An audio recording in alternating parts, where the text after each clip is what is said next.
Hello, X Dragon Lady X here, and welcome to the June 2016 Smart Art subscription box. If you are unfamiliar with Smart Art, it's a company that does a subscription box monthly, and it's full of art supplies.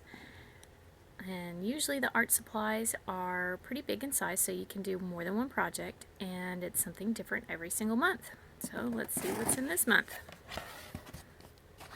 This month, it's interesting, and it looks like Indian block painting. Oh, that's interesting.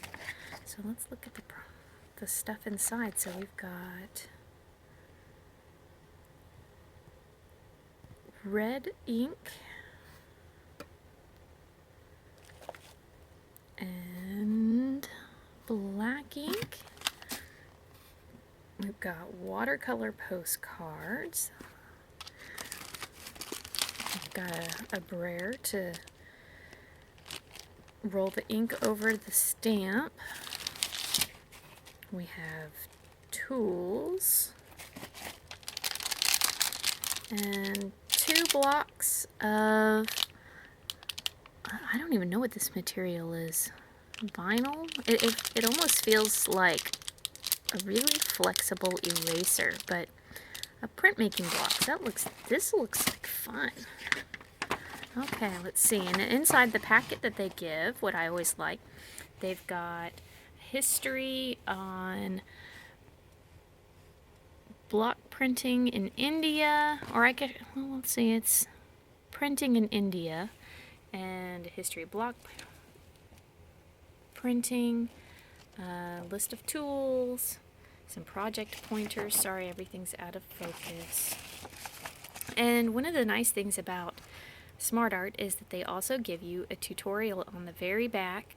So if you don't know how to use the materials, it's a step-by-step, and they give you suggestions. And it looks like they suggest you use a disposable plate to put your ink in, and then you roll your brayer in the ink and put it on the rubber surface. And you're also going to want to draw on a separate piece of paper and transfer it onto the rubber, like they did paper here, transferred it to rubber, and then carved it out.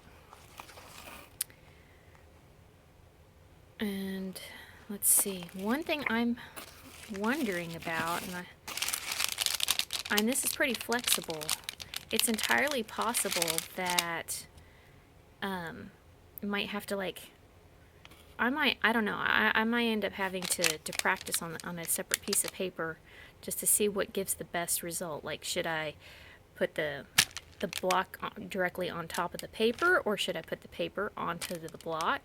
But in any case, I think I'm also going to use a rolling pin and roll the surface of it carefully so it doesn't move, and see if that also helps, because I've had really big stamps before, and usually the very middle is really hard to press down, but that might not end up being an issue since these are really flexible and you could push the middle down to make sure you get a good print. So I guess when you're printing it, you want to make sure you press the whole thing down. So yeah, that looks like fun. The other nice thing, or fun thing to do, is after you've made your project, you take a picture of it, put it on their Facebook, and the most liked picture wins, and the person who wins gets a free box. I would suggest making sure that you submit well before the 25th. I've seen them actually choose a person on the 25th, and I've seen them choose a person days later than that. So make sure you submit, if you plan on doing something like this, submit much, much sooner so that you have lots of time to gain likes. Alright, and that is the project for June.